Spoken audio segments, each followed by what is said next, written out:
এখন ভোর 4টা বাজে আর দেখেন ওকে আমি বাইরের থেকে নিয়ে আসলাম। ও ভীষণ কান্না করছিল বাইরে, আর এর জন্য বাইরে গেটের সামনে রেখে গেছে। আর আমি ভোর 4টা বাজে, 4টায় আমি নামাজ পড়তে উঠে দেখি অনেক কান্না করতেছে বাইরে।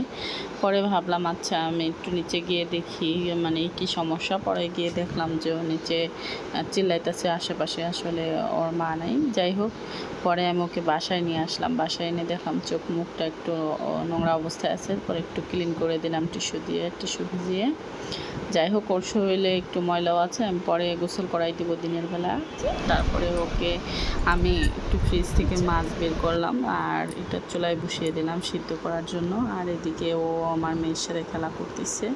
আসলে এত ছোট বাচ্চা মানুষের উচিত না রাস্তায় ফেলে দেওয়া।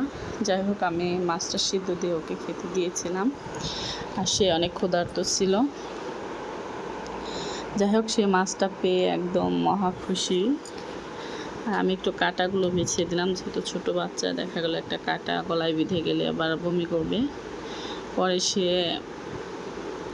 মাছটা অনেক মজা করে খাওয়া শুরু করে দিয়েছে। আর মাছটা একটু গরম ছিল, তারপরেও সে একেবারে খুব দ্রুত খাওয়া শেষ করে ফেলেছে। আর আমি কাঁটাগুলো তার সুন্দর করে বেছে ছেড়ে রেখে দিয়েছিলাম, যে কাঁটা খেলে আবার গলায় বেঁধে গেলে ঝামেলা। যাই হোক, খাওয়া শেষ, সে এখন খেলা করবে। আর আমার হাতে একটু মাছের গন্ধ ছিল, এই জন্য সে আমার হাত চাটাচাটি শুরু করছে।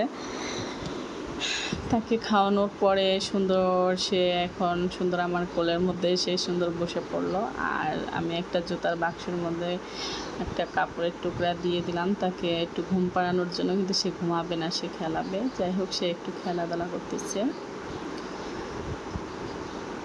আর এরকম করা ঠিক না, আসলে ওর বয়স হয়তো 1 মাস হবে, এইভাবে রাস্তায় ফেলে দিল।